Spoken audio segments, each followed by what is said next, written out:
Hello,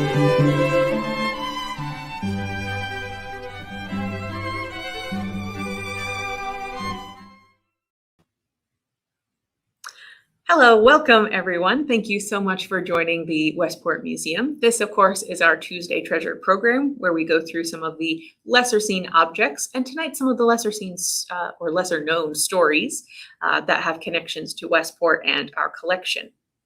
My name, as always, is Nicole Carpenter. I am the Programs and Collections Director here at the Westport Museum for History and Culture. At the museum, we are pleased to offer tonight's program free of charge. We do, as always, have a suggested donation of $5 to support our ongoing efforts to continue these free programs, and we ask that you support the museum however you are able during this difficult time. If at any point you have a question, comment, an anecdote that you would like to share, please put it in the chat box, and we will go through as many of those at the end of our program as we can. So today we are going through and celebrating, acknowledging, and bringing some of our knowledge of Juneteenth, or Freedom Day. And this, of course, is the celebration of the emancipation of enslaved people in the United States. This particular day, again, June 19th, not today specifically, but June 19th, in 1865 was the day that enslaved people in Galveston, Texas were freed specifically.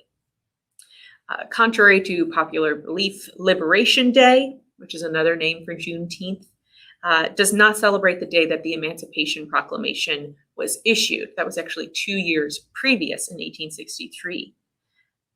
But we know that even from the time of the Emancipation Proclamation, for another 2 years, enslaved people in the Confederacy remained enslaved. They were not affected by the proclamation. We know that in June of 1865, Union General Gordon Granger informed enslaved people in Galveston, Texas, that the Civil War had ended and that they were free, which started the first of 156 years of Juneteenth celebrations. We know that in 1872, a group of African American ministers purchased 10 acres of land, and they created Emancipation Park, a place for those to celebrate Juneteenth together. And it's also, I should say, Juneteenth is also known by some African Americans as Independence Day instead of July 4th, or in addition to July 4th.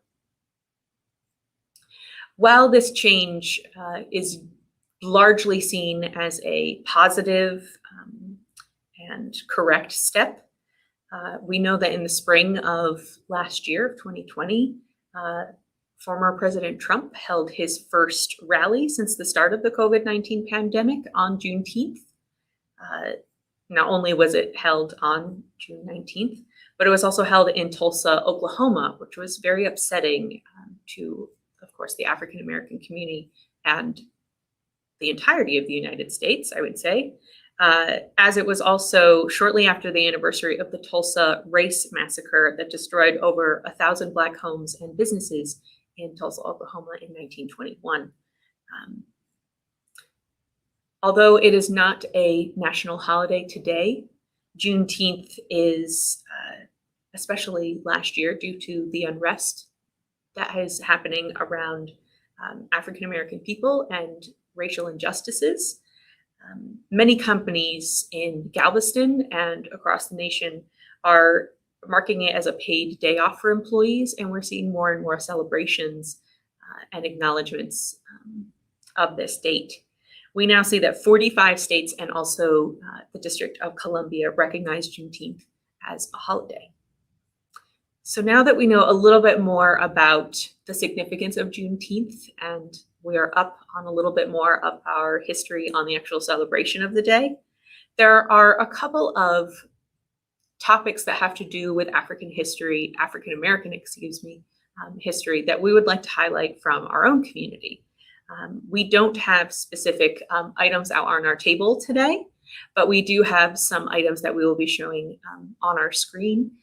But tonight we're actually going to start with display that you see just beside me here. This is a display that was created for our Becoming Westport exhibition.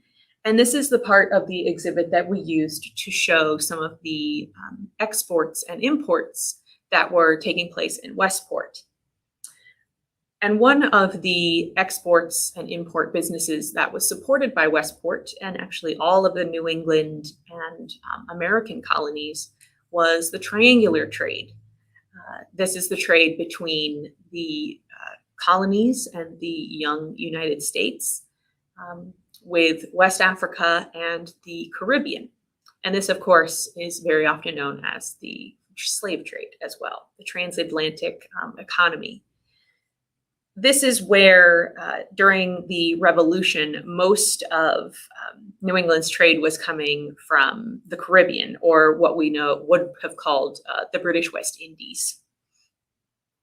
In New England, farms like the Coley Farm and the Sherwood Mill would have sent wood, livestock, and other foodstuffs down to sugar plantations in the Caribbean so that they could focus on sugar production.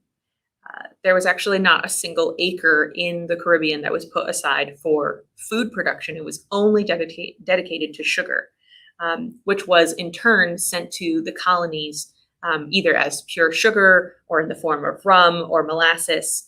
And also enslaved people were sent to the New England colonies from the West Indies. It's actually where most of the enslaved people here in Connecticut came from. They're actually from the West Indies.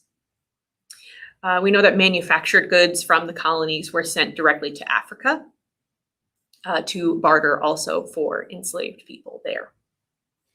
The entire triangular trade, or the transatlantic economy that we talked about, was dependent on enslaved Africans.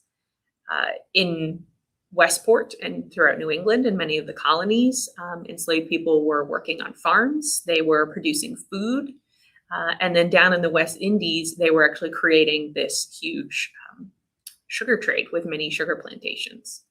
The Caribbean was so dependent on North American exports that during the American Revolution, when a famine swept through the islands due to British blockades from the Revolution, none of the food that came from New England made it to the West Indies. We know that in Jamaica alone, thousands of enslaved people died from starvation due to these exports not reaching them.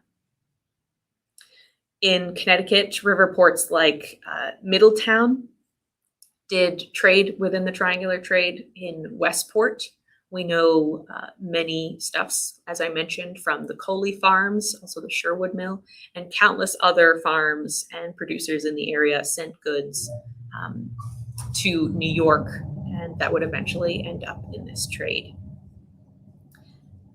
While most enslaved people here in the colonies came from the West Indies, there are several ships that were coming directly from West Africa. We know that this happened very specifically in New London. It's one of the only deep water ports where people from Africa, from West Africa, arrive directly.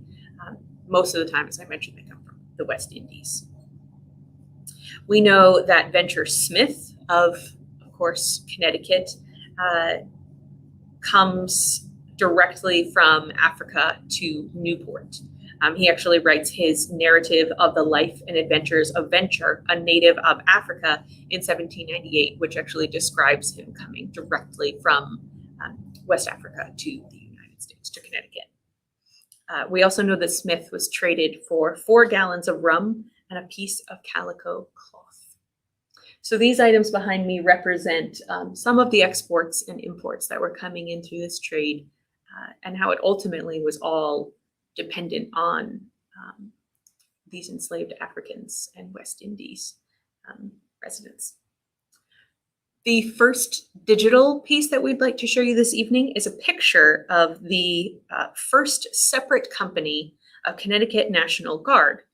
Now, this is a photograph that dates from about 1865. It is circa 1865. And this comes from the Connecticut Digital Newspaper Project. Now, these are Civil War veterans. They are all Black, and they decide to form their own National Guard in Connecticut. There was a National Guard in Connecticut, but of course it was segregated. It would not allow them to form because of their race. And we see in pictures just like this many other cases of African American men and women serving in all of the wars and revolutions that take place in the United States or in these colonies. We know that African American soldiers from Westport and also Connecticut serve in the American Revolution, actually on both sides of the American Revolution, both the British and the Americans, as they would come to be known. We know that they fight in every conflict after that, often in, or I believe in every case, in higher numbers in the United States. Black men serve in higher numbers than their white counterparts. In Westport during the Civil War, there's a bounty that is raised, or a town offered payment, it's called a bounty, to white men to actually enlist in the Union Army because enlistment was so low. We know that in that conflict, over, I believe it was 60% of African American men, enlisted voluntarily without these bounties. We know that also the 1st Rhode Island Regiment accepted Black soldiers in 1778, despite it being a segregated unit, but it was the first integrated regiment in American history. The next kind of digital piece that we'd like to show you is a photograph from a newspaper. And this is of a white woman named Joan Shine. But she is important. The photo that we show you is from December of 1974. Just 4 years previously, a group called the Westporters for Equality in Schooling brought Joan a letter asking for her and the Board of Education, which she was the chairperson of, to consider a national project called Project Concern that was encouraging the integration of elementary school children to be bused into well-resourced neighborhoods. We know that this went to a vote in December of that year, and we know that it passed with the final vote being cast by Joan herself. We also know that this caused a lot of upheaval in the community. There were many comments raised. There was a petition with over 4,000 signatures on it, asking that Joan be removed from her office because she did not put this issue of busing Bridgeport students into Westport up to a town vote. Ultimately, the recall of Joan Shine reached the the Connecticut Superior Court, where it was dismissed, and she remained active in the community for a very long time. One thing that opponents of Project Concern voiced in local Westport newspapers, in the Westport Herald, was they feared that the program would lead to a, quote, dangerous opening wedge in an undeclared campaign to bring more and more ghetto children into Westport, with consequent dilution of the quality of education. We know that, of course, the project continued. In June of 1972, Project Concern expanded to over 75 Bridgeport students being bused into Westport. And across the state, Hartford had already opted into this program in 1966, previously to Westport. And by 1972, there were over 2,000 inner city students participating in the project. We also know that in 1972, Joan Shine received an award from the Democratic Women of Westport for her, quote, brave and intelligent fight for the best democratics of justice, compassion, and concern for education of young people. We have a short video that we'd like to show you that this is sourced from the Team Westport YouTube channel. It can be viewed on their YouTube page, as well as on the museum's virtual exhibition, Remembered, the History of African Americans. So we do have a short snippet we'd like to show you. The full video is on either one of those places. Again, completely credited to Team Westport. This video shows citizen commentary on the project at the time from both Westport and also Great Neck, New York, that had a very similar program.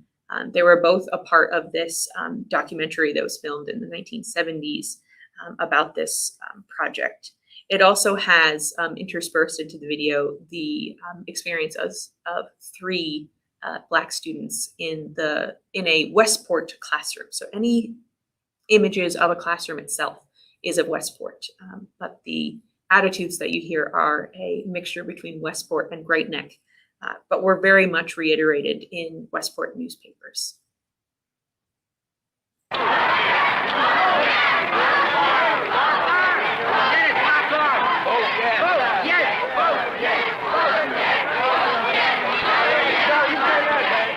No. We oppose busing.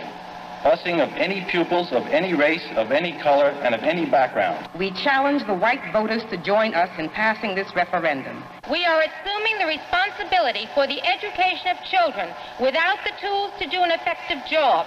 It will be a cowardly gesture of fearful retreat. To defeat this proposal would be immoral. Thank you. But as far as this program is concerned, at this time, I will have to vote no. My stay on this board is undoubtedly a brief one, but my life with myself will be a long one. In honor of my conscience, I vote yes.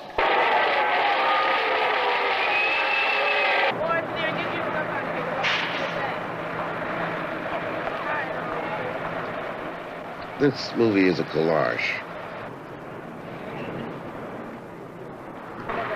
It is about a school busing project in Westport, Connecticut. It is also about the way communities all over this country deal with the issue of busing school children. The adults in these communities are represented by newsreels of busing situations around the entire country.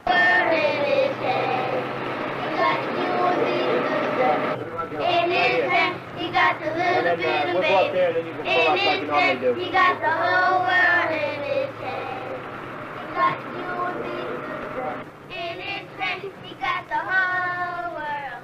In his hand, he got the... I grew up in Westport, Connecticut. It's where I went to school, and now I'm teaching a 3rd grade class here. This year, for the first time, I have Black kids in my class. They're bused to Westport from a project in Bridgeport. There's been a furor in our town about it, as in many other towns across the United States, I guess.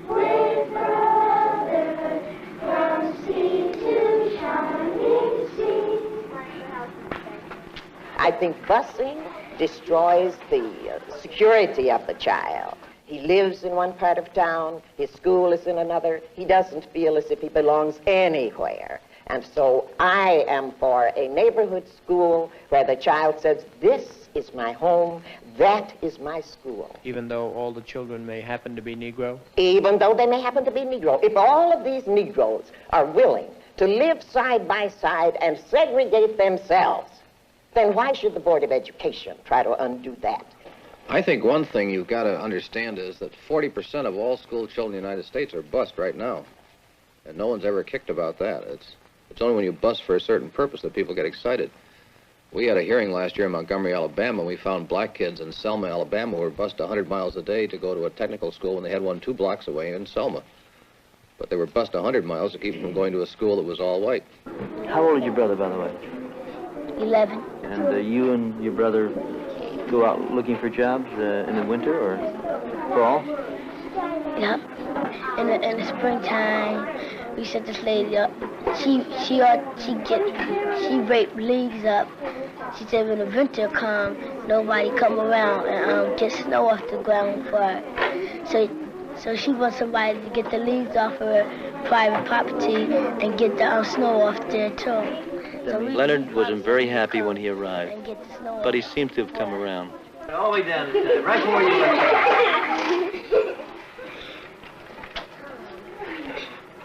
Mr. Rolla, I think you're working your student too hard.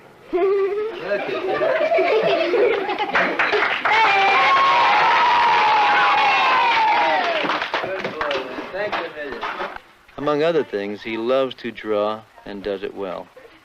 He has amazing eye-to-hand coordination. Leonard is reading at a primer level and needs special attention. Why don't you put him in a column, Len, all the way down, a column such as that. Can you do that for me? Thanks, Len, you did a good job today. When did you do that? When are you going to hand it in to me? Before the day's over. Okay, good. People are going to Mrs. Sikorsky's for math. I believe it's about time. By mixing children with other races or so forth, that it's going to benefit them educational-wise and so forth. But actually, I've talked to school teachers that have taught, and they claim that really you can do your level best. The teacher will try to do what they can to teach them. But they go home to that same environment. And as long as it's that way, these children aren't going to change it. That's what I mean. I really sincerely feel we need to be getting the Word of God into them so that they're prepared. Are we going to have colored teachers or are we going to have white teachers? You'll have both. All right, now what happens if we get a colored teacher for a kid and these poor kids can't understand the lingo because of their brokenness?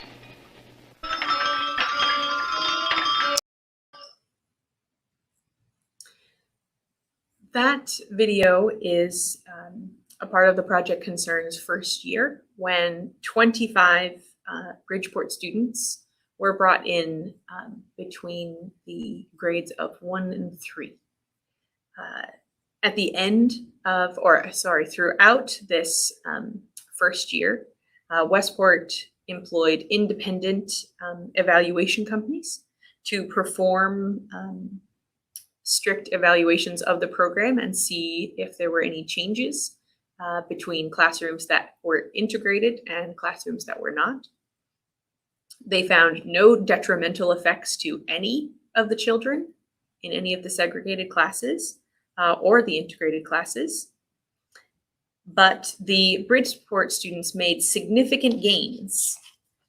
During one 5-month period, third graders gained 1 year and 3 months in reading comprehension. Project Concern continued.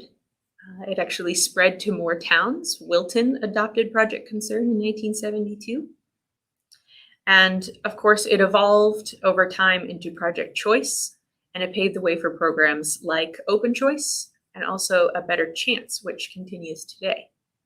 We know from oral histories of students that participated in this program, both Black and white, regarded this as a very positive program and something that they were glad that they've been a part of and glad that is continuing even in a kind of different name today. Again, if you are interested in viewing the entirety of that video, there are 2 parts on Team Westport's YouTube channel. To end our program today, I do want to let everyone know that if they are interested in learning more about Westport's history, their African American history, this week to celebrate Juneteenth, on both Friday and Saturday, there are several walking tours along Westport's Main Street downtown, focused on Black history in our community. So we do encourage you to go online and to sign up for one of those tours if you would like to learn more. Otherwise, please do let me know if you have any questions, comments, anecdotes, anything you would like to share. We are always happy to answer those through any comments later after this video has aired. Thank you so much for joining me today, and I hope you enjoy and also do your small part to celebrate Juneteenth. Thank you.